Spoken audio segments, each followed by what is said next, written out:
We are joined on this episode by a writer, director, producer, editor, and actor whose new film, the conspiracy thriller, his feature directorial debut, The Pizzagate Massacre, is available on demand as of November 19th. He is Austin's own John Valley. John, thank you so much for joining us on the program. Thank you so much for having me. It's a pleasure to be here. Big fan. I'm really excited to talk to you because the moment I heard about this movie, I just had so many questions. Good. Yeah, I can't wait to dive in. And it's like the best title ever for a movie, right? Good. Yeah. I'm glad you like it. It was a very intentional, loud choice, I think. Yeah, we'll dive into Pizzagate Massacre for sure here, but we usually like to start off, as the big fan would know. We want to ask you, before anything, how did you get the bug for film and or filmmaking? Was there a movie or a show or a friend or a family member that maybe turned you on to movies, to making movies, to some aspect of it?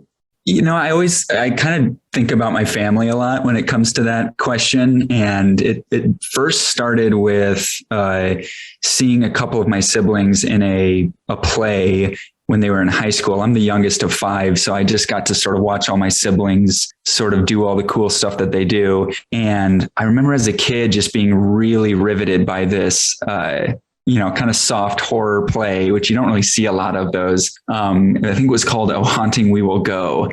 And just being like super into the theater and plays and seeing them do this and how cool it was. And so I, at a very young age, got into acting and was really involved with the theater. And because there's obviously probably not a lot of opportunities for a kid in Iowa to be acting a lot, I just picked up the video camera at home and I would shoot stuff with my action figures just as an excuse to act. And I did that for a few years pretty consistently because I loved it so much. And I would include my friends and we had all these little short films going. And my dad is a pretty big cinephile, really appreciates film and would show me all these really cool movies as a kid. And it was kind of one of those light switch moments when I was 12. I saw a double feature of Clockwork Orange and Taxi Driver. And that was the first time that I saw filmmaking as a craft. And I had already been making these little short films, editing in camera with my action figures for so long, and didn't realize that what I was doing was sort of, cultivating what would eventually become this filmmaking obsession. And I remember seeing those 2 movies and sort of being a different person on the other end of it. Right. And started to see what I was doing as more like craft and kind of taking it pretty seriously at a really young age. So I was, that's constantly what I was doing as a kid, is just, being in theater shows and then shooting videos on the weekend. After Kubrick and Scorsese 1-2, you went back and you backlit the action figure and Dutch angle shot it. You this is shit. I got to do better. Exactly. It changed everything. Those are 2 intense movies at 12 years old. I know. It's always funny to say that. And I think it's just because anybody who has parents that have lots of kids under their belt, that by the time you get to the 5th one, they're pretty burnt out and they've sort of tested all of the different, parenting techniques on the previous siblings. And so by the time it came to me, and watching these kind of intense movies as a kid, they were sort of who gives a shit, whatever, just like let them watch it. And, it never was an issue. I remember seeing, I think it was Terminator 2 at a pretty young age, probably too young. That's the first time I ever saw an Arnold Schwarzenegger movie. And I remember being pretty affected by the violence in that movie. And my mom was just super calmly looked at me and she said, "That's just ketchup. Don't worry. It's not real blood. It's fake blood." And that has stuck with me, obviously, to this day, where I've always been able to see movies as just what they are. They're movies, they're abstractions. They're not, it's not reality. So I never felt like I got that kind of weird trauma that sometimes kids go through when they're exposed to stuff like that at too young of an age. I was always very aware of what the deal was. Yeah, I can definitely relate. I watch things that other people would be like, "Wow, you were 9 years old when you saw this movie?" I think Pulp Fiction comes to mind when I was 9. Right. So I can totally relate. And I think a big part of it, I was always engaged with the filmmaking process, and I was watching kind of behind the scenes stuff over and over again. So I saw the magic behind the camera. And so it was more of a yeah, like a magic trick as opposed to something to be scared of. So I can definitely relate to that. So you grew up in Iowa. How did you end up getting to Austin? Did you go for school or just decide to move out west for a job, or how did you end up in Austin? Yeah, it was sort of a last minute decision. I had every intention to do the LA thing after college. I went to film school at the University of Iowa for a couple of years. Ended up dropping out just because, that's a whole story in and of itself. I had kind of a pretty typical sort of butting heads with a professor, and it caused me to rebel, and I dropped out. And instead of paying for my last year of college, I just made a movie instead. But in that last couple of years, before I left Iowa for Austin, I had a professor there who was really into Terrence Malick. And at the time, he had just released The New World, the John Smith Pocahontas kind of story. And that had a pretty big effect on me. That was kind of like introducing yourself to Terrence Malick for the first time is kind of a pretty spicy moment for a filmmaker. And I just became obsessed and found out where he was making movies, where he was from. And that's how I discovered Austin. And then found out that, oh, Robert Rodriguez lives here as well. And Linklater is here as well. And I really dig those filmmakers quite a bit. And so, like I said, it was kind of a last minute decision. And all my friends were either going to LA or New York. And I went down to Austin with a couple friends and have been here ever since. And I think it was the right move. It definitely feels my speed and kind of my perspective. Yeah, I mean, you got the Paper Street crew down there too, right? Well, Sean's by proxy. Scattered in the wind, but our hub is Austin still. Austin's still our home base. Yeah, and I also like Robert Rodriguez and all like the film school stuff he was releasing on all his DVDs made me want to move to Austin at one point in my life as well. So I totally get it. What was your actual first job in the industry, and how did you get it? Was it in Austin? I suppose so. I think I could be wrong about this. I'm bad with timeline stuff, but I actually got an internship with Terrence Malick. I had started working at this restaurant in Austin, Blue Dahlia, and on my first day of training, my trainer was asking me the similar question. She says, why are you down here? And I told her, I'm into film and that's kind of, I'm trying to do independent filmmaking. And she goes, oh, well, I work with Terrence Malick. I can get you an internship there if you want, like tomorrow. And it was a pretty big, shocking kind of thing. I had no intention to ever meet Terrence Malick or, cause he's so famously reclusive, and was given this opportunity to go work in his office. And so I went there, and it lasted all of about 3 weeks because there was a pretty big lawsuit that happened, I think, with the production of Black Swan involving an intern. And so it sort of had this ripple effect across the country with smaller production companies where they were being pretty picky, choosy about their internship programs. And they started paying their internships, and they only could afford to pay one. And so they just gave it to somebody who is, I think, a little bit more qualified than me at the time. And she had been there for a while, and she was cool. I'm glad she got it. But I got like a little 3-week window with Terrence Malick, because unpaid, but I'm in the credits of, I think, 3 of the movies because they were all overlapping at that point. So I sort of consider that my first, footstep in the door.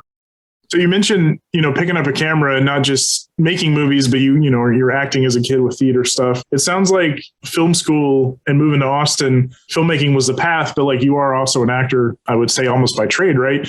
You've done shorts, you're even in the Pizzagate Massacre. You sound like you were drawn to them somewhat simultaneously, but like, did you initially think you were going to be an actor, or was it always like filmmaking is going to lead me to that, or vice versa?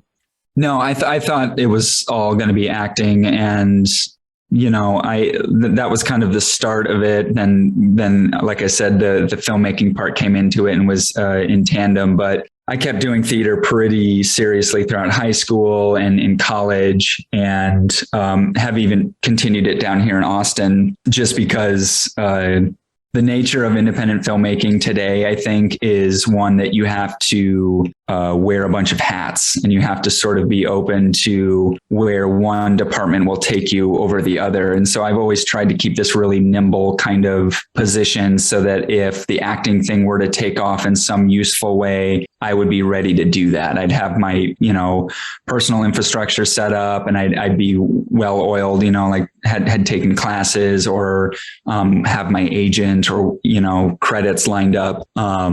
So it was always kind of just out of practicality to kind of keep all that stuff going at the same time. And I do love acting, but it is a very different beast than making a movie or being a director. And would you say, as someone who's done both now a few times, do they both inform the other position to make you better? Like, does acting obviously help the director? Does directing help you as an actor? I think so, because, I can't speak to, my skill as an actor or lack thereof. But the one thing with my movie that I've seen kind of consistent throughout its lifespan is people talking about the performances. And, we didn't have a lot of money. We weren't able to fly in name actors or anything. So I had to kind of know who these actors were and have my own taste. And I had to cast them and then ultimately direct them. So I think just that knowing what I do about performing and acting gave me that edge for casting, gave me that edge for, even the writing, writing dialogue or writing situations. Oftentimes when I'm, in the scripting phase of a project, I'll be writing a scene and that actor alarm goes off that says, this isn't normal. You wouldn't say this. This wouldn't sound good. So it does inform the entire process from top to bottom, all the way through editing. And then seeing the results where people really do praise the performances in the movie, that's kind of where I feel like it's really paid off, is that, okay, maybe this is something that I can kind of be proud of and kind of use going forward, write things for actors. Cause I love actors and I love a good performance. I think it's such a huge, important part of a project is the performance and being able to set people up for success that way. Right. And kind of talking about another angle of directing, when I was kind of doing a little bit of research, I saw that you also did a few music videos for local Austin bands like Sweet Spirit, A Giant Dog, Whiskey Shivers. Mm-hmm. Did you get into music videos, as another way to kind of explore directing and visual design, or did you have some connection to the music industry? Yeah, it was an effort to just keep making things to stay sharp. Because they're pretty small engagements. It's not like a really prolonged project like a feature film. And so I originally viewed it as just a way to practice, but then found that I loved it, and I've made dozens of them since I started. And the first one I made was when I moved here to Austin. And then that kind of introduced me to the music world in Austin, which then kind of led into a music project I did for a few years, a rock band that I was in. And because like with the theater comes musicals, and I have a lot of musical theater background as well. And I've played some instruments. So I had an appreciation for music to begin with. And so it just became this perfect alignment when I started making music videos, and then, became this perfect place to get really, solid with the craft and solid with working on shoestring budgets. The cinematographer that I work with a lot who shot Pizzagate Massacre, he and I have made a lot of music videos together, and we leaned on that experience quite a bit to get through the days of just this kind of rapid fire, just moving, super quick and having everything really pre-planned so that, you can just kind of execute when the cameras are available.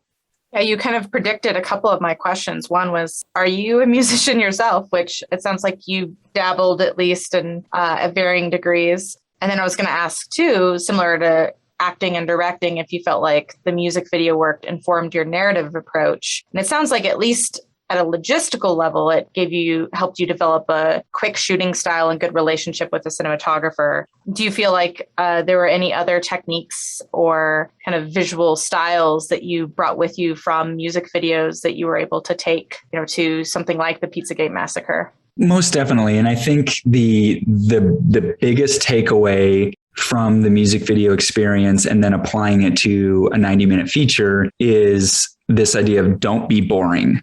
It's a really simple rule, but it's pretty profound if you kind of apply that to writing, to acting, to editing, or directing. Is just remember, don't be boring, because with a music video you have a 3-minute window to work with, and pop songs are written with that kind of ethos in mind anyway. They're designed to kind of grab you and sort of satisfy conventions of that particular medium. And so too does the music video, especially when you're making them yourself and in the internet era where you can see analytics and you get really pretty sober analytics on how quickly people stop watching your music videos or stop watching your projects, and I had gotten to a point where I was really studying this stuff and finding out how, most people drop off within the first 30 seconds. And so I started trying to work that into my practice, as it were, insofar as like, how do you grab people within the first 10 seconds and keep them riveted? How do you ask a question that they want to get the answer to, or that they want to be surprised by? And then with that in mind, you realize that typically most scenes in a feature film range from about, a minute to 3 minutes. And then sometimes they'll go into the, 10 minutes if it's like some big culmination of a sequence. But that was sort of the maxim going through the entirety of this movie. Was I knew that I wasn't going to have enough money to really like blow out the visuals beyond just sheer craft of cinematography and design. And I knew that I wasn't going to have enough money to put in some, amazing celebrity that everyone's obsessed with. And so that became the rule, is don't be boring. And that informed the subject matter, like what I made the movie about. I knew that I had to make something that was going to grab people's attention, that they'd want to talk about, because that's the sad reality of the world, is that most people are really driven by celebrity or commerce, and so how do you kind of circumnavigate that reality, and how do you create something that people just have to kind of check it out, and that's sort of been a success with the movie in regard to people who believe in Pizzagate, people who believe in QAnon, even though they can see the trailer and they know that the movie is in many ways lampooning them, they're still curious by it, because I think that there is something kind of embedded in the roots of the movie of this appreciation for people's time and appreciation for people's attention, that, if I'm going to ask you to sit down for 90 minutes, I'm going to make sure that you're not bored. Thank you for segueing into all that, because that's what we want to talk about for sure. So was the actual Comet Pizza story, did it trigger that in you, or were you already at the time working on something and it molded into that? Like, what was the actual origin of it being sort of sprung off of the real story and the real conspiracy theory? Yes and yes. I think I was working on other projects. I've kind of found out, or I've found that projects that I sort of end up making are usually the culmination of 3 or 4 other failed projects or failed screenplays. And at the time, I was really into this idea of making a satirical remake of Taxi Driver. And again, because of lack of resources, a lack of exposure and celebrity, I was going to kind of just really boldly say, hey, this is a remake of Taxi Driver, just to get people's attention. Like who's this asshole, nobody who's going to remake this classic. And so I was writing all these projects that were sort of in that vein.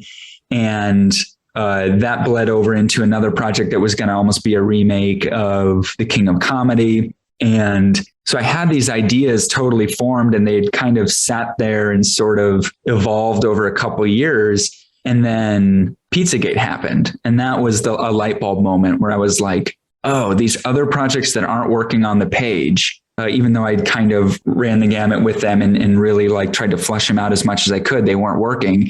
But then Pizzagate happened. And I'm pretty, as much as somebody can be engaged with politics from their desk and computer, I'm pretty engaged with it and follow it pretty closely. And so when I found out about that, it was something really spoke to me about this man at the center of it and this character at the center of it, really spoke to me in many ways, and from where I come from in the country, very like rural, conservative area of the country. And there was this like profound sadness and kind of empathy for this person who perpetrated this crime. So that was really like a pretty big moment for me as far as sharpening this project. And then I acted in a feature a few months later with Tynus, who would ultimately become the lead of the movie. And that was the big aha moment when I met him and I saw how he could kind of speak to a room and I saw him performing. It then like made everything come together. All the ideas over the course of about 3 years just kind of came together. And I shot out the script in a couple of weeks and was like showing it to the cinematographer and showing it to Tynus and my partner, who's a producer on the movie. And they were all like, yeah, this is a movie. Like we could make this if you wanted to, And so then that began that process of getting it made. And there leads to my next question. I was going to say, once you had the script, it sounds like you had a lot of people around you in, your immediate life and kind of work that were supportive after they had read the script. How did you approach financing and all of that for a movie, especially something that could be politically charged, depending on the circle you're in? Yeah, the financing was really tough. And to speak from it in two different directions. So we did the whole crowdfunding thing, right? And we just wanted enough money to kind of get the thing going, and we couldn't get any interest, despite all of the music videos that we had under our belt, despite the script, which was pretty, what you see in the movie is kind of what we wrote. It was really solid. The cinematographer Taylor Camero is quite gifted, like really, really great work. So we thought we had this in the bag, but we couldn't get a producer to give us the time of day. Like local producers here in town, they wouldn't even meet with us. And the one time I actually did sit down with the producer, he barely gave me any eye contact and was literally saying things to me like, well, I know who Taylor Camero is. I want to work with him, but I don't know who you are. Why should I work with you? And it really came down to that, like nobody knew who we were, so they didn't care. So, and then we tried to do the crowdfunding thing and it didn't work at all. Despite, again, all the music videos that we had made over the years, is nobody wanted to give us any money to do this. So that's that part. The other part is I was in a really grisly car accident about 6 years ago. And I got a nice fat settlement out of it. And I had been sitting on this chunk of money that was going to be my big nest egg for like continued surgeries, because I kind of destroyed my right arm and have had to have it reconstructed and kind of put back together a little bit, and just other kind of bodily issues from this accident. I used to drive a scooter. I don't anymore. And I T-boned a valet driver who pulled out in front of me illegally and sent me flying and turned me into, lasagna on the street. And so I had this little nest egg and we couldn't get anybody to give us money. There was no interest. And I just said, fuck it. This is what I'm trying to do with my life. All of the risks that I've taken throughout the years and all of the sacrifice of having a normal life is sort of culminating in this moment. I have these really skilled people that want to work with me. I have this script that's really speaking to me that I think is important. And having that near-death experience underneath me as well sort of kind of gave me that looseness to just say, yeah, screw it. Let's just use this money. And so we dumped it into the movie to get it shot. And once we started producing images and producing content, then other people started getting interested once they saw what it was that we were doing. And so in post-production, we ended up being able to get some private investment in it to finish the movie. But, to get the thing shot, it was like a big risk. I just kind of dropped all this, the most money I'd ever had in my life at that point and to this day. Because otherwise I'd been living on, being a server for a couple shifts a week so that I'd have time to write and make music videos for free. Most of the music videos I made, I ended up partially paying for them because the budgets from musicians are just so low because it's hard to make money as a musician. I never made any money doing that stuff. So it was this big risk, but I think enough of us were really feeling something at the time. And then, lo and behold, here we are years later, and stuff like QAnon and, what happened on January 6th sort of like affirmed this belief that we had years ago, that there's something in this Pizzagate narrative that is very much the story of us right now, even though it's this crazy, bizarre, kind of stupid event that didn't need to happen. It really did kind of, I think, represent something bigger.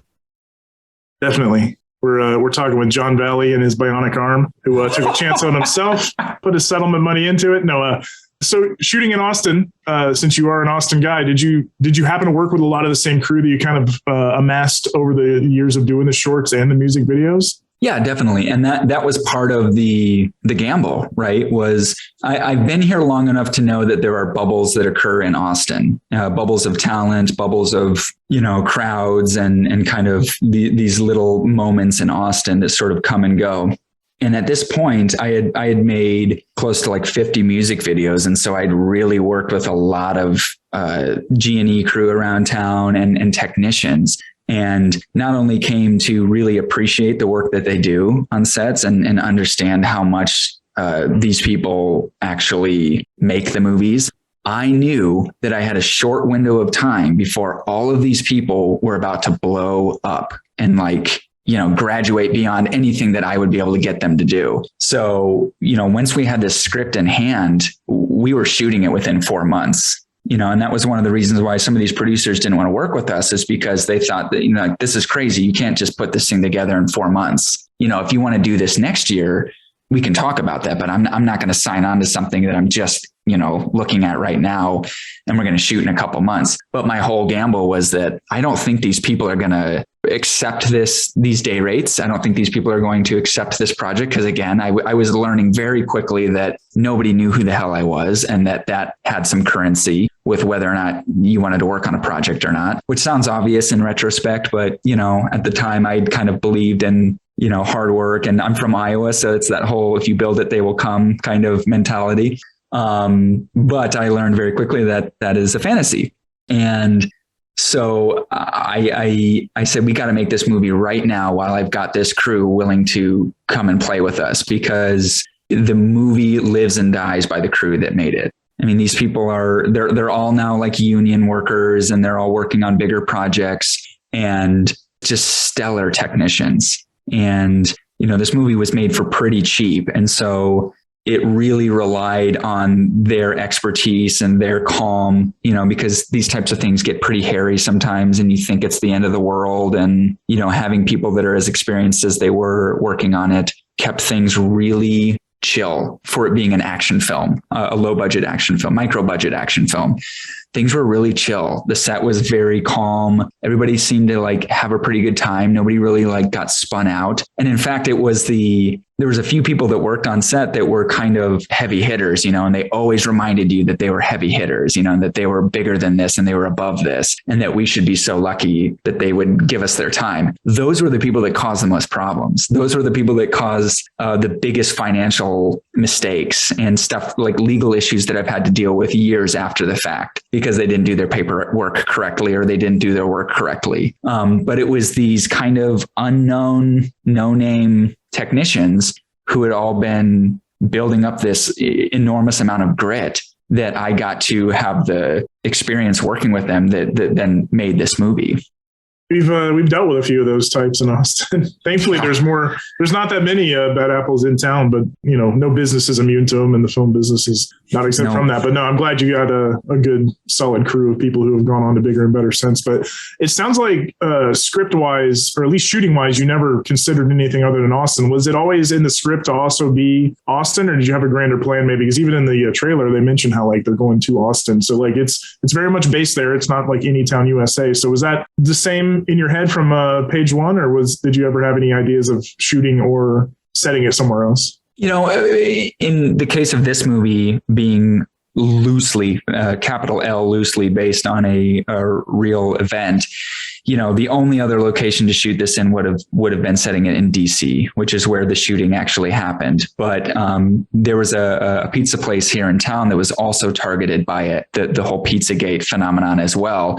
It just didn't result in a shooting. And so that kind of lent itself to being shot here. But also, I'm a big believer in locations being just as much of a character of a film as the actors and as the named characters on the page. So having lived here for the past 12, 13 years, it's very much a character to me, and it lent itself really well to the story. And there's the antagonist of the film is very much based on Alex Jones, who is sort of the Native Bill Hicks. What? Yeah. That's its own conspiracy. Native Bill Hicks. I mean, damn. I remember hearing about that conspiracy theory that, for listeners who don't know, that some people think that Bill Hicks actually did not die and that Alex Jones is Bill Hicks. And when you look at the two of them, it's pretty uncanny. But no, I view somebody like Alex Jones as a avatar for so many of the issues that the movie talks about in regard to the media sort of using these moments of fear to kind of capitalize on. And so although the movie's not about Alex Jones and it's not Alex Jones, you can kind of see that similarity with our antagonist and him, or a Trump figure, or any of these other figures who are sort of a part of this media apparatus of fear, So Austin felt like a really accurate place to put this story, and how Austin is viewed across the state. It is this kind of pariah. It is this like different place, this kind of, what's the word I'm looking for? Like kind of like a Sodom and Gomorrah type of place of Texas. So the way that it operates in the movie sort of lent itself really, really well to that. So it was kind of a no-brainer, but also I wasn't about to write anything that wasn't going to be very closely knit to the location it was going to be shot in. No, that makes perfect sense. So you mentioned earlier about financing being one of the biggest struggles in the beginning. Mm-hmm. What were some of the other big challenges, whether that be something on set, in pre-production, in post, or distribution?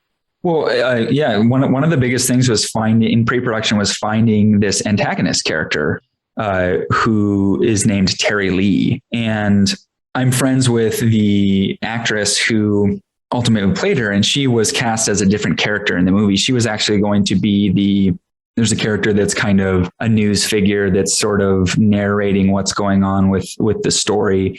And she was originally cast as this character, and I could not find anybody to play this antagonist character, this Alex Jones stand-in. And I had a lot of people auditioning for it that were doing really, really awesome auditions. Friends of mine and other actors in the community that I've never worked with, they were doing a really good job, but it just always sounded like a impression of Alex Jones, which is what I told them to do because I thought that that's what I wanted. And so they did a really good job auditioning this, but it just never really clicked with me, even though they were reading what I'd written and it wasn't working. And we were getting really close to the start of the shoot. And I reached out to this actress, Lee Eddy, who was already cast as this smaller character. And I said, hey, I'm having a really hard time finding somebody.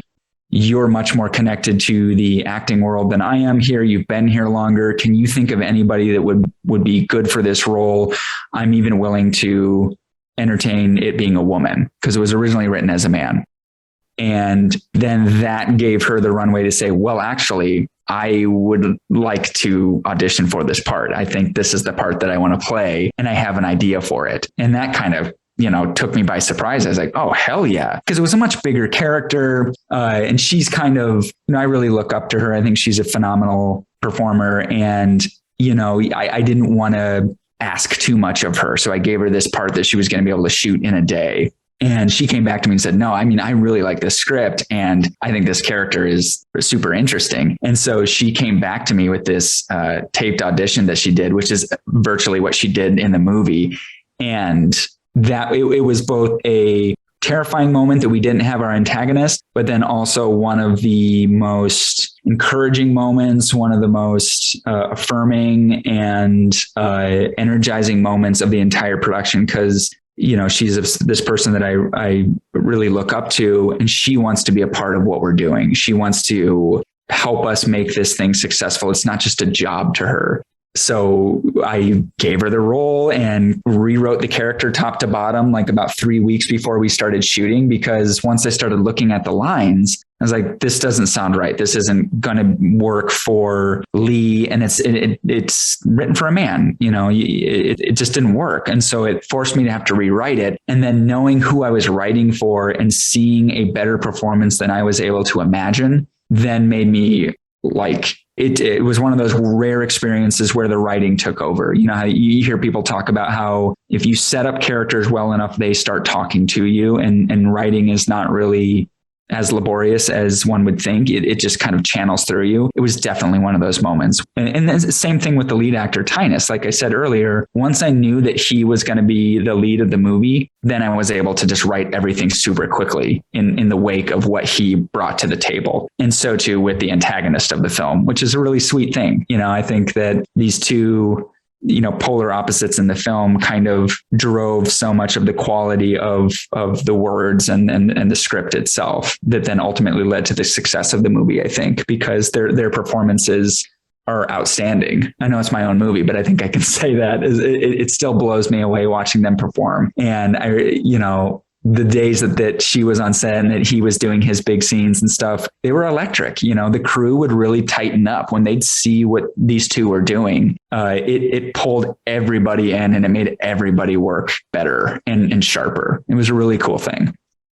That's how you know when the actors are on point, is when the crew kind of almost stops looking at what they're doing and are focusing on the actors and getting pulled into the scene. Mm-hmm. That's awesome. And I love how it kind of came about through this sort of almost on accident, right? Yeah. That she landed into the role. That's awesome. Serendipitous, if you will. Yeah. So we have to ask, have there been kind of crazy conspiracy people coming out of the woodwork since the movie was announced, via press releases and then the trailer and then everything else? Have there been a bunch of weirdos coming at you? Yes, quite a bit. Like I said, like we were nobody and we made this movie. And then the pandemic happened and added another year of just waiting to see what was going to happen with this movie. And I didn't give up on the movie, but every film festival is turning us down. All the film festivals in Austin didn't want to have anything to do with us. And so I thought we were dead in the water, and I was preparing to release this on my own and see that through. And so I started, watching all the videos, listening to all the podcasts, doing as much reading as I can on how to effectively self-release a movie. And I spent the summer of 2020, because, a lot of us didn't really have anything to do but watch everything that was going on in the world. And so I got ready to launch this, self-release campaign. And the first thing that I was going to put out was this trailer. And I didn't even post it or publicize it. I just put it on YouTube. I didn't forget. I intentionally left it public. I didn't make it private. I left the YouTube link public because I just wanted to see, what does the organic traffic look like for conspiracy theorists and people who are looking into QAnon and Pizzagate. And literally overnight, I wake up the next day and somebody on Twitter who has this giant following of QAnon folks had pulled the trailer from YouTube, posted it on their own account, and made this big statement about how Hollywood is coming to try to discredit us before the election. Hollywood's trying to make us look like a joke. We have to stop these people. This coastal elite, John Valley. Yeah.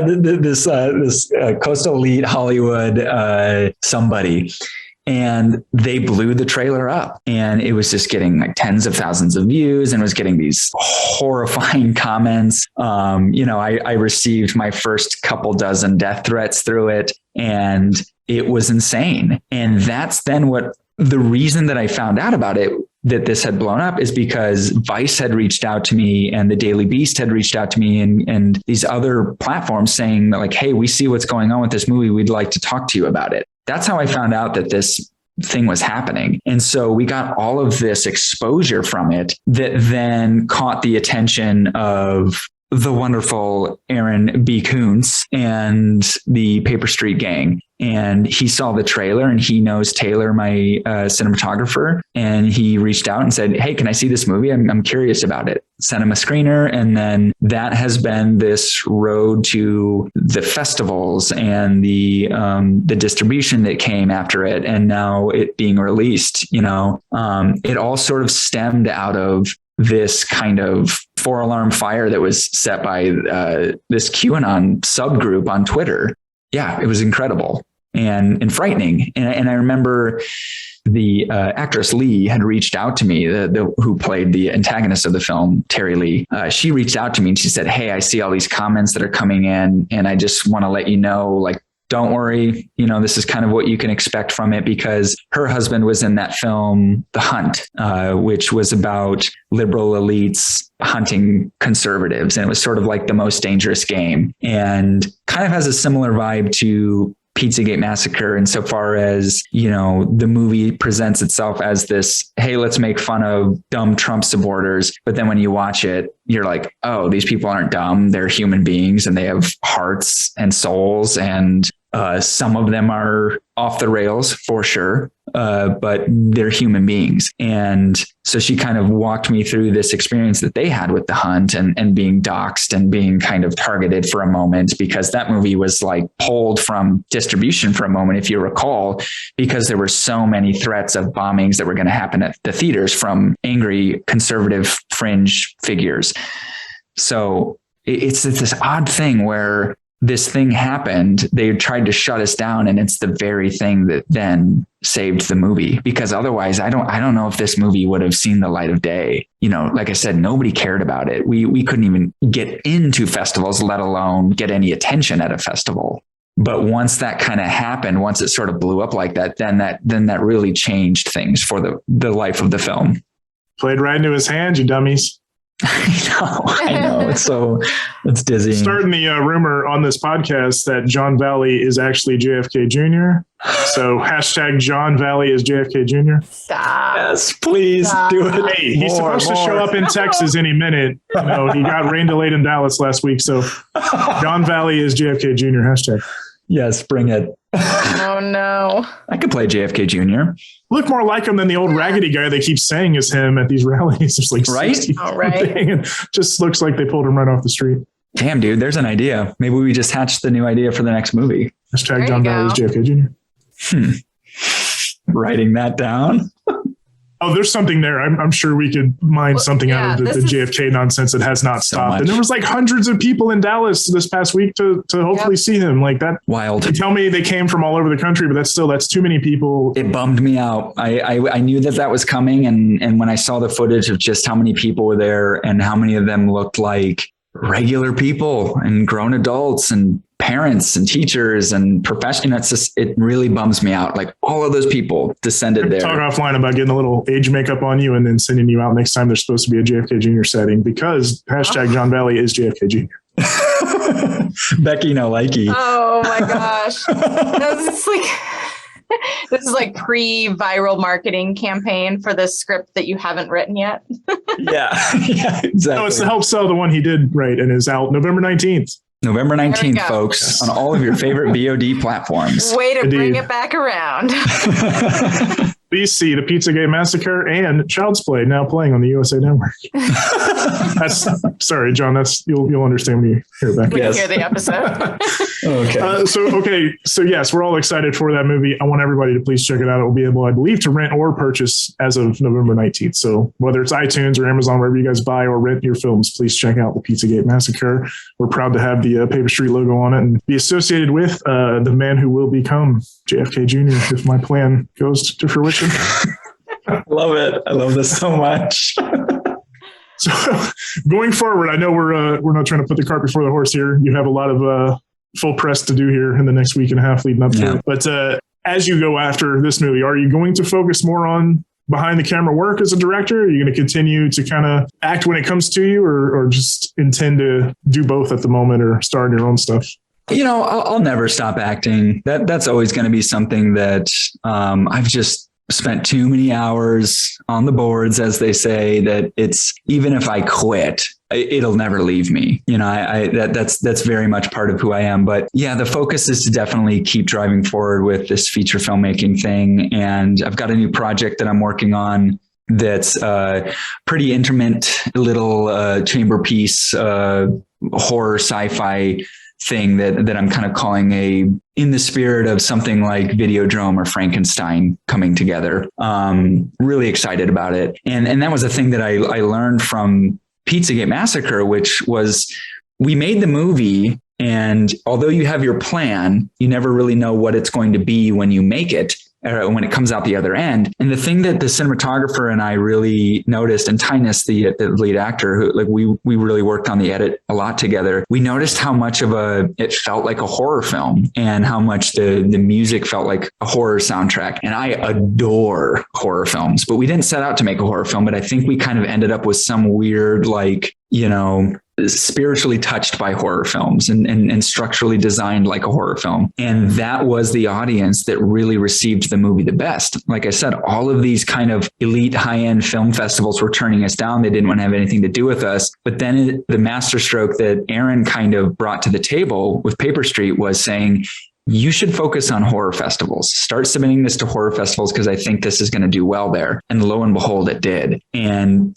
we get such a great response from horror audiences that now I'm full throttle going into that realm, because I got burned by this movie. It really hurt to see that the Austin film community didn't really care about it, and then people kind of, turned their nose up to it. But then you present it to a horror audience, and anybody who knows anything about horror film audiences is that they are the most welcoming, the warmest, kindest people. And they truly do love, sometimes I feel like they're the last true audience for film. It seems like so many other areas of film is just kind of there for the party, or there for the patina of being a part of the film community, but they don't actually give a shit about the movies themselves. And I found that genre audiences, horror audiences, they still really like the movies. And I'm making movies for audiences, and I'm making movies because I love to make them. I'm not making them to get the wreath given to me from the elite film crowds and stuff. And so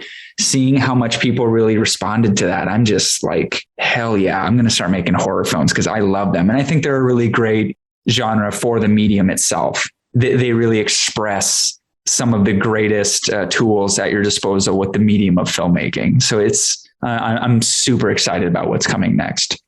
Ooh, welcome to the club. Hell yeah. The elite horror club. Circled back. Yep.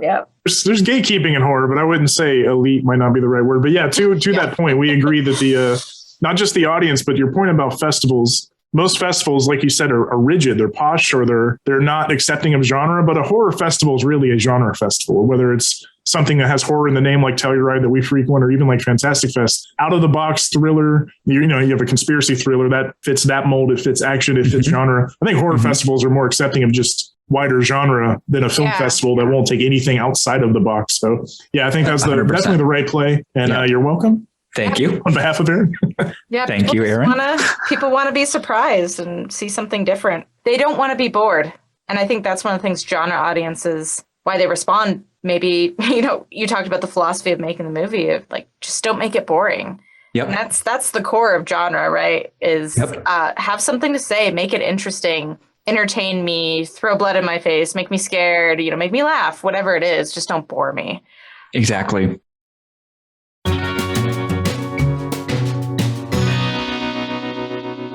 All right, we will jump into the second half here.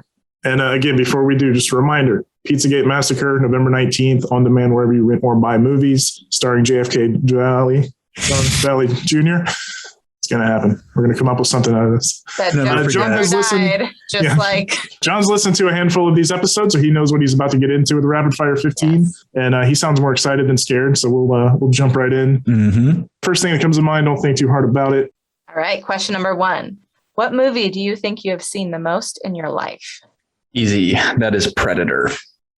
Good choice. That was one of those movies that was on literally every weekend growing up. And yeah, Predator.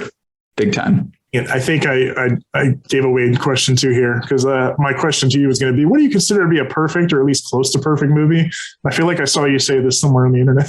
Oh, I mean, I'd be curious to see what you think it is. I thought you were going to say Predator. Well, okay. So yes, I do think Predator is a perfect movie. Yes. But another perfect movie that is, I always love talking about is RoboCop. I think RoboCop is top to bottom, design, tone, performances, effects, music, direction. It's just like on all cylinders. It's a perfect movie, whether you like it or not. I think as a piece of the medium of filmmaking, it works really, really well. It is such a good movie. Agreed.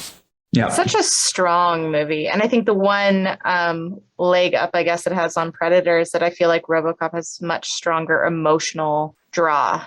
I would agree. I would totally agree with that. There's a lot more. One of the cool things that movies can do is really highlight the arc of a character. You know, oftentimes it's a central character, sometimes it's an ensemble, but the arc that Murphy takes in that movie is incredible. And they you know, spoiler alert if you haven't seen RoboCop, plug your ears for the next 10 seconds. But the final line of the movie, when he says, well, you know, what do we call you, kid? And he looks at the camera and says, Murphy. And then it smash cuts to the title card of RoboCop. It's like, that is the perfect, like it's totally punctuating the arc of that character. Right. That, you know, he starts off as Murphy and he's first day of the police force, goes on the adventure, the hero's journey, comes back to Murphy, but he's a very different Murphy, you know, by the end of it. Yeah, he's literally blown apart and put back together. Yeah, resurrected. So question 3, what is your favorite horror movie franchise? I love this question. This is one of the ones that I've thought about a lot, listening to y'all's podcast. Mm-hmm. And my first answer was like I really like the first 3 Alien movies, but the question is franchise, the entirety of the franchise. And although these movies aren't necessarily my fave, I do love them. And I think holistically, they are the best. It's like top to bottom. The best franchise is the Nightmare on Elm Street franchise. I think just how tight the whole thing is, the progression of the character, the extent of their powers. And that's not to say that there's some pretty shitty ones in that series, as with many series, but still, I think just like the design and the filmmaking is like really, really consistent throughout. And it feels, if my memory is correct, they don't really do a lot of retconning or like rebooting. I know there was that one reboot from 2011 or something. Yeah, that was very bad. Yeah. That was one of the rare times where I almost got up and walked out, which I've still yet to do for a movie. I've never walked out of a movie, but I've certainly had the impulse to. Yeah, I'd say the only retconning they did was probably Wes Craven's A New Nightmare is kind of this weird meta exploration. Yeah, but doesn't that I see what you're saying for sure. And that like would fall into that. But doesn't that kind of, I don't know. I just think that's such a natural extension, like the way that the whole thing evolves, because it does change. You know, it's not this like by the time you get into the Dream Masters and Dream Warrior shit, it's like, oh, this is kind of a different movie. This isn't necessarily how this thing started off. It's almost borderline turning into an adventure action kind of thing. Totally. Yeah. It still feels very earned, you know, like the weird swings that they take are all predicated on what came before. And like, it's as if that was the rule going forward, is that like, you can do whatever the hell you want because this concept is so bonkers, but it has to live and die by the rules of the world and the mythos that's being built. And so by the time that New Nightmare came around, I thought that was like, because like movies are dreams, you know, movies are, they kind of act as memories. And so if you have a character whose whole like angle is, you know, like exists in the dream world, what a cool way to kind of evolve that concept and address filmmaking and the world of movies. Because I think Freddy is very aware of himself as a character in this world. And like he sets up these really elaborate tableaus and these kind of strange sets, you know, like a filmmaker does. And so it has this kind of natural evolution, albeit very off the rails compared to the logic of the rest of the movies. But I think New Nightmare is the best one. After 1 and 2, I think, are like my favorite. Two maybe edges out. I think Freddy's Revenge is my favorite, but I think New Nightmare is a close third. I'm going to have to revisit New Nightmare after this conversation. Yeah, you should check it out. It's cool. And it's cool knowing that I think it's what he did right before Scream, which makes a lot of sense. Totally. Mm-hmm. I think you guys talked about all of that. I agree. Yeah. And if you don't count the reboot they did, like it has an arc where it ends on a high. And I think that helps when you think of the franchise, how like 1, 2, 3 were strong. And then it kind of righted the course with New Nightmare. And that 7 movies is a better batting average than like Halloween and Jason and all that. I think so. I'm with you. That's my favorite franchise as well. Cool. Yeah. I really do appreciate it. On a similar note, what would be your favorite horror movie subgenre? I want to say body horror, but it's probably slashers. It's simple, but man, I do love me a good slasher. Cronenberg is one of my favorite filmmakers, and so I really adore the whole body horror thing. But pound for pound, I think slashers is where it's at for me. Texas Chainsaw Massacre, I consider that a slasher, and Psycho is clearly a slasher. Those are kind of like Mount Rushmore for me as far as horror films are concerned. What is your favorite David Cronenberg movie? Going to the second favorite subgenre, a lot of body horror. Favorite Crony. Damn it. My gut went to Videodrome. I love The Fly. I've probably seen The Fly the most of Cronenberg's, but I think my favorite, like if I were to desert island a movie, it would probably be Videodrome. What is your favorite John Carpenter movie? Oh, favorite John Carpenter movie? That's fun. Damn, I love John Carpenter. I'm going to go with They Live. I think They Live is my favorite. It's hard to choose between like that and like Big Trouble was really big for me when I was a kid. That was insane. You know, that was one of those movies, like Big Trouble in Little China is one of those movies. If you see it at the right time, it sort of awakens you to like, oh, I didn't know you could make movies like this. You know, it's so of its kind. Yeah, I'm with you 100%. Yeah. But I think if I had to choose, it's probably They Live, which was like a big inspiration for the Pizzagate Massacre. You know, it kind of turned into this love letter to John Carpenter. I didn't know it when I was writing it, but one of the producers on the movie, Morgan Davis, pointed that out, that he's like, you know, this reads like some kind of spiritual sequel to They Live or something. I was like, oh fuck, I didn't even think about that. Yes, it's a perfect comp for this movie. I agree. Yeah. That was his, like all the John Carpenterisms of the Pizzagate Massacre, I always attribute to Morgan. Like he really discovered that, and he's definitely like a big inspiration for me. So yeah, Halloween, you know, the first Halloween, it's still really good. It's so good. You can't really go wrong with the Carpenter filmography. Maybe there's a couple you can go wrong on, I guess, but there's like 2 wrong answers. If you just said Memoirs of an Invisible Man, I'd have been like, what happened to you? I've actually never seen his version of The Invisible Man, which I feel like a poser. Yeah, I have not seen it. Chevy Chase keeps talking and it makes it even harder to even think about revisiting that movie. I forget that he's in that. Yes. Yeah.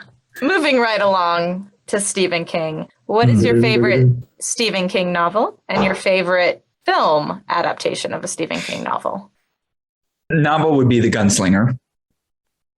Favorite movie, The Shining. That's an easy one, The Shining. And I know that that's maybe going to piss off some Stephen King fans, but I think it's great.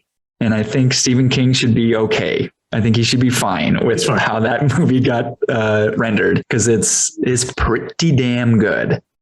You're also interpreting it a way that it can be interpreted, which is not necessarily your favorite adaptation of King being like the closest to it, but your favorite thing that happens to be adapted from him. And that's The Shining. I agree.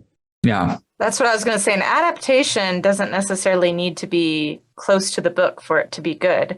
You're adapting it for a different medium for a reason, right? You just don't want to repeat what's in the book. Exactly. And that drives me insane when you're talking to people about some of the Harry Potter movies. I didn't read the books, and I'm glad they're there. I'm glad people like Harry Potter. I didn't read the books. And I got like halfway through those movies and I was like, I don't know what the hell is going on. What the fuck just happened? And I got reamed by all of my book friends saying, well, you have to read the books. I was like, I shouldn't have to read the books to appreciate the movie. It's a completely different medium. It's not as though that is the case for novelizations of a movie. If you read a novelization of a movie, I've yet to read one that is as confusing as a film adaptation is of a book. And for easy reasons, because you have more time to kind of explain things in prose. But this notion that you have to have read the book to appreciate a movie, I really hate that. I think that's really dumb. And so I don't care, although there's some things in The Shining that I think Kubrick missed, like great opportunities to put on film. I still think it's a great movie and a great adaptation. No, agreed. And the Harry Potters are a good example because when they ditched the trying to go page for page, the first two movies are arguably the worst too. And leaving giant chunks out helps streamline the later movies, which I think are more watchable. But yeah. Question number 8. What would be your dream role as an actor? Is there a character or a historical figure maybe you'd love to portray? Well, aside from JFK Jr., I wasn't going to say it, but hashtag John Valley is JFK Jr. So there's an old video store here in Austin. It's no longer with us due to the pandy. It was called Vulcan Video, and it was an amazing video store. The kind of video store that you would imagine would exist in your coolest fantasy of Austin, Texas video stores. That and I Love Video, which is no longer with us as well. But I would go into Vulcan Video, and this friend of mine that worked there, I came in one time and he's like, hey, I just got to tell you something. And he turned the computer around to show me. He's like, your account it's not your name. My name on my account was Guy Who Looks Like Jeffrey Combs. And so I've always loved Reanimator, and I love that whole world of those kind of 80s H.P. Lovecraft movies. And so I've always had this dream to either be in some kind of reboot of Reanimator or remake of Reanimator, or I might be spoiling some ideas that I have for a project, but loosely have been writing on a project called Son of Reanimator, where I basically am the son of Jeffrey Combs. And it was going to be, again, like I was talking about earlier, where if you're nobody and you have no money, you got to make something that's going to get people's attention. And so if I came out and said, hey, everybody, I'm nobody and I have no right to do this, but I'm going to make a sequel to the Reanimator movies called Son of Reanimator because it's in the public domain. My whole thing was I can get Jeffrey Combs to come in here because the dude looks like my dad. And, I look like him a little bit in that movie. And so that's a character I've always wanted to play. And then also, as far as theater is concerned, one of my dream roles was to always play the MC in Cabaret. I love Cabaret. It's one of my favorite shows. And I would love to remake that movie if I ever had the resources to do so. I don't want to gloss over the fact that you called the pandemic the pandy. I heard somebody the other day call it the panini, and I lost my shit. I was just going to say that just today. Somebody told me panini, and I was like, well, the panini is oh, sorry. Yeah, it's a thing. It's the pandemic. That's what you call it with kids. The panini. We do. So funny. I can't remember who called it the pandy to me, but I remember when they said it, I was like, oh my God, I will never forget that. I'm going to take that to my grave. So that's what we're left with. Yeah. Thanks for noticing. After being ravaged. Cheers. All right. Gotta laugh. We gotta laugh at it. Similar to the last question, what would be your dream project to bring to life as a filmmaker? If it's not the Reanimator, Son of Reanimator, whether it's an existing IP, an adaptation, a remake, your own original idea. That's tough. I can't think of an original idea. I have some projects that I know are out of my reach at this point of mine that, would require a pretty big commitment of finances to make. So I have those in mind. But if there was something that I could make, a couple answers. So John Carpenter's movies get remade a lot. I would like to either remake Vampires or They Live. Not that they need to be remade necessarily. But if I was given that offer, I would take them without question. And then I'm a pretty big comic book fan. Although I'm that rare comic book fan who's just not interested in 95% of the comic book movies that get made. But the first screenplay that I ever wrote, it was 120 pages. I was in middle school. It was a pretty big accomplishment for little Johnny. Was a script for The Punisher. I'm a big Punisher fan, and I've got like pretty cool ideas for that. So if I was ever given that opportunity to helm a feature film of the Punisher again, and I know that one's been remade so many times, which is at this point is becoming part of the fun. I think is there 3 of them in a TV series? Yeah. Yeah. It's like there's the 89 one with Dolph Lundgren. There's the, I think 2004 one with Thomas Jane, and then the one Warzone with, yeah. And all 3 of them are like, there isn't one that is perfect, but all 3 of them have really cool aspects that I think is probably what wets the whistle of producers when they're like, God damn it, there's something here. Like we should try this again. Because it is tailor-made for movies. You know, I mean, the fact that you can have such successful goes with Batman, I think is proof that if somebody just nails it with the Punisher, that project is going to blow up. And I'm here to tell you on the Paper Street podcast that I've got that concept. So if anybody's listening, we're on the same page here. You're clearly going to make him pro cop because all the cops are pro Punisher in a not ironic way. Can't wait. Yeah, exactly. Like that's part of my idiots. My little twist is like, I will be damn sure to remind police that no. Frank Castle does not like the police. Yeah, them appropriating that skull is more offensive than Calvin peeing on Chevy cymbals. Yeah, it bugs me so every time I see it. Have you seen the one with the Trump hair on it? Yes. Yeah, they have I saw it, gosh, what I was on a female NYPD officer who got caught on camera shoving somebody back during the protest last year.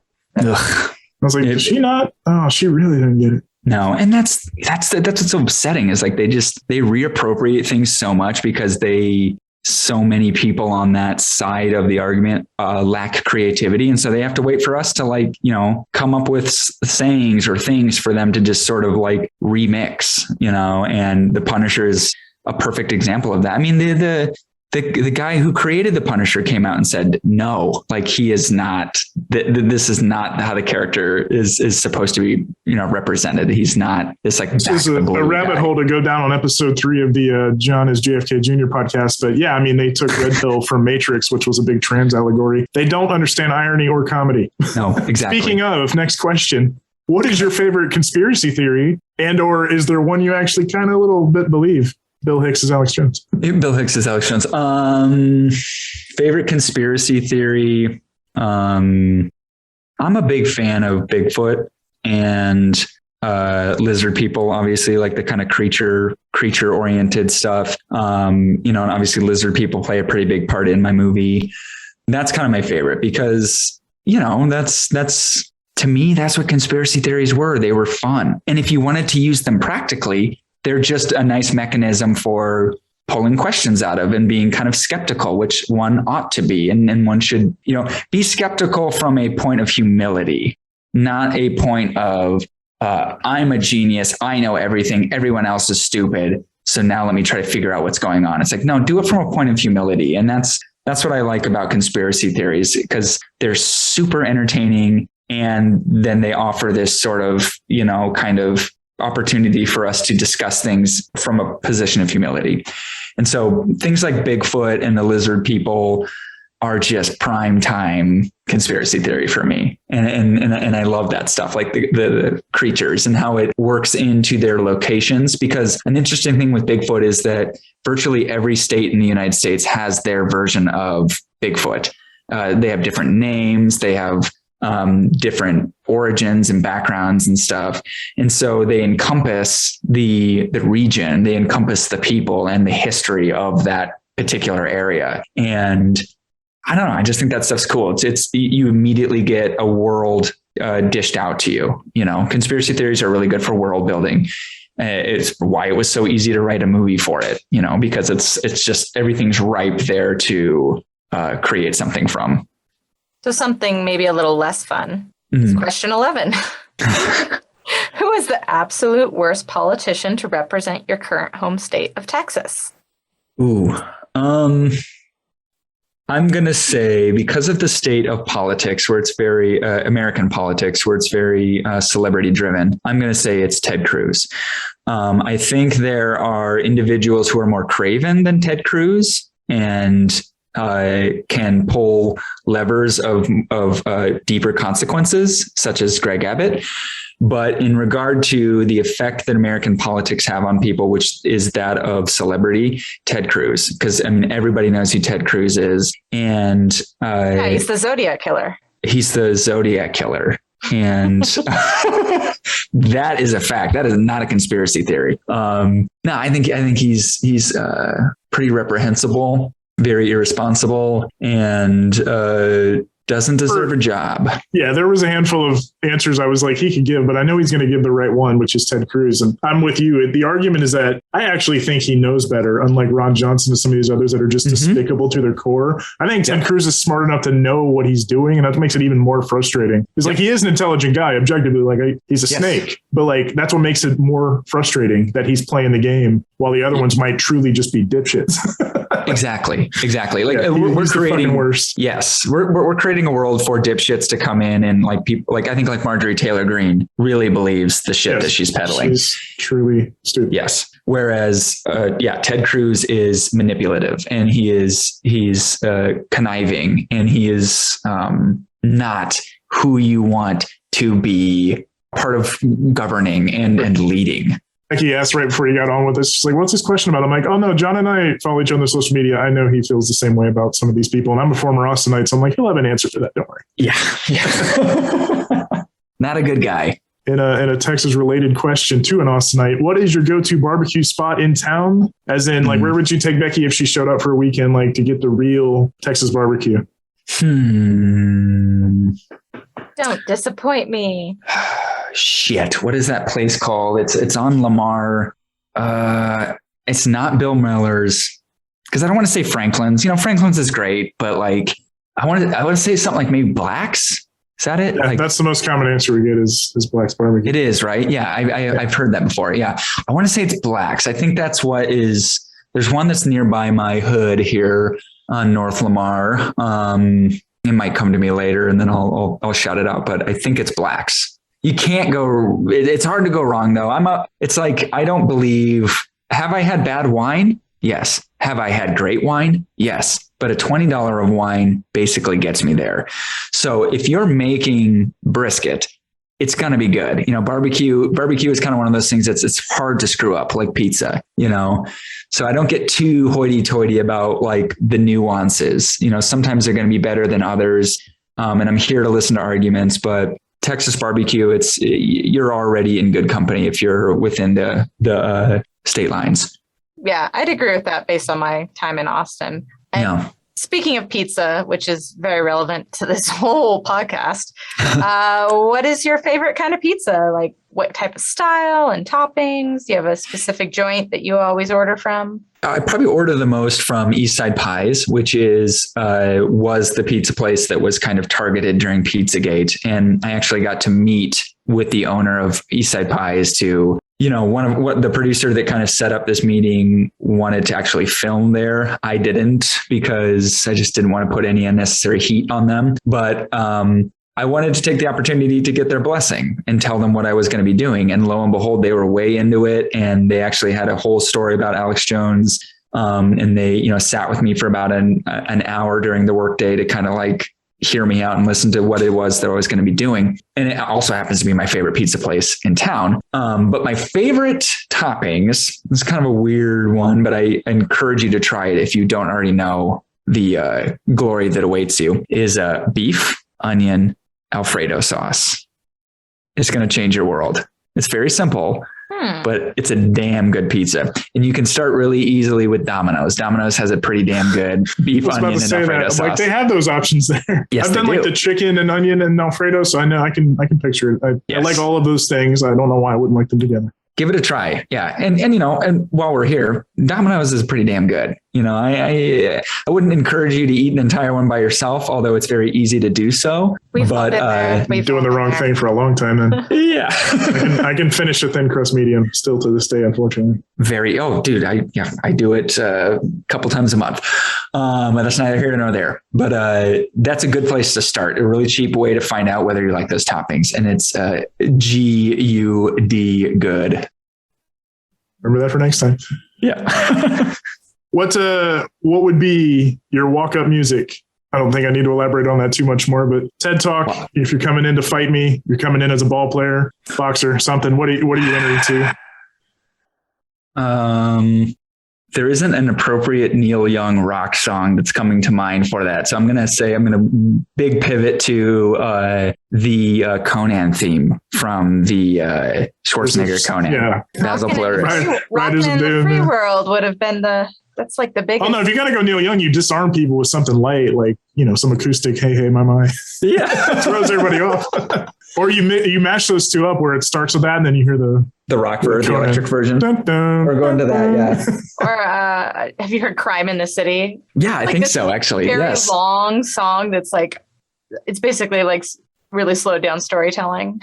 Yeah, that sounds familiar. I adore him, and I've had the privilege of listening to all of his albums, but there are so many of them that I forget. Oh my gosh, he's always coming up on my Spotify release radar. It's like, oh, another Neil Young song. It's crazy. Variation on a song you did like 30 years ago, and sometimes it's new stuff. Yes, and his new stuff is like legitimately good. Like there's the last couple albums he's done with Willie Nelson's son's band, the Promise and the Real. There's a really good stuff in there. Like there's stuff that's had that come out in the 70s. That's what classic rock stations would be playing today. So he's still pretty sharp. It's pretty cool. Yeah, it's awesome. Lucas Nelson is Will Nelson's son. Yeah, he's great. Incredible. Young is amazing, but Riders of Doom is the correct answer. That's a killer song to come out. Yes. All right. The last question. Your favorite movie theater gives you permission to host a double feature of any two movies in existence. What are you programming that would give them the best sense of who John Valley is? Oh, wow. Or just two of your favorite movies that you think would make a great double feature. Whatever. Yeah. Well, I mean, I've already kind of given a couple versions of this answer, I suppose, but I think I would do a double screening of Clockwork Orange and Taxi Driver. As I said earlier, to kind of bookend this thing. I think those two movies, I don't know, maybe they're too similar or something in their kind of intensity, but maybe those two movies, am I picking the theater as well? Sure. I'm a big fan of I'm a Village boy for the Alamo here in town. The old school one. Yeah. I like that Village theater. I like the kind of the stink on it as it were. It is one of the few that still has like the carpet of a movie theater smell. Yeah. And like another one could be Rocky Horror Picture Show and maybe like Jesus Christ Superstar or something. Like I said, I'm a big musical fan, and the kid out of the theater, but you can't. Yeah, exactly. So I have a lot of answers for that. A double feature is it's a cool question. I like that a lot. Maybe you have another life as a programmer then. I would love that. Sounds like a fun job. I know, right? I really do admire those who get to do it. There's a few figures here in town that are rock stars, as far as I'm concerned, who get to program stuff for AFS or the Alamo and stuff. It's so cool.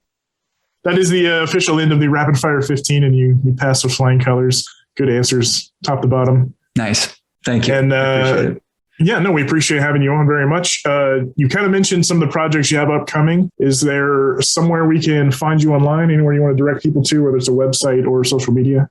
Yeah, I mean, I'm all over social media, John Valley. As much as social media kind of bugs me, I do try to put everything out there that I'm doing so that people can engage with it. There's the website for the movie itself, the PizzagateMassacre.com. That's got a lot of cool stuff. I've got a nice tight selection of my music videos that I've done on my personal website, as well as some acting stuff. It's johnvalleyworks.com.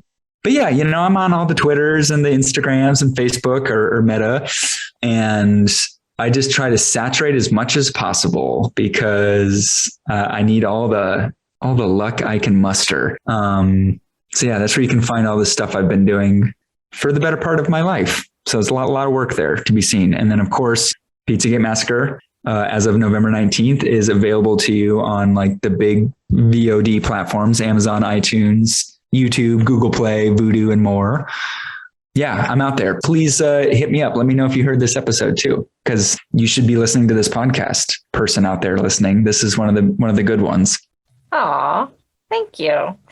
My pleasure. I really respect what you guys are doing, and it's all been really fun. This is all like really cool. Yeah. I don't take compliments well. So people have been like complimenting the show in the last couple of guests we've had. We're like, what? Oh, people are listening to this? Oh, yeah. Shit. Yes. Yeah. We'll do better. I swear. It's my sign off line every episode. I swear we'll do better next time. You're not annoying. That's such a big thing, is like, you guys aren't annoying to listen to. Like, really, you guys are crushing it. It's just such a nice dynamic that you have. You're not annoying to listen to. You have nice voices. You ask cool questions, cool guests. Now he's full of shit because I sound like a Muppet. I mean, maybe you do sound like a Muppet, but, Some people are into that, Sean. That's true. Everyone but Becky, who hates the Muppets. Yes. Again, like she said, thank you for the kind words, and I appreciate you checking out the show. And we will link to everything at paperstreetpodcast.com. We'll have a little links and show notes page there. So find all of John's stuff there. # John Valley is JFK Jr. Make it happen. We appreciate the time, John. And again, November 19th, the Pizzagate Massacre. Everybody check it out on VOD, wherever you rent or buy movies. It is good shit. All right. Thank you, John. Bye-bye. Thank you. Take care.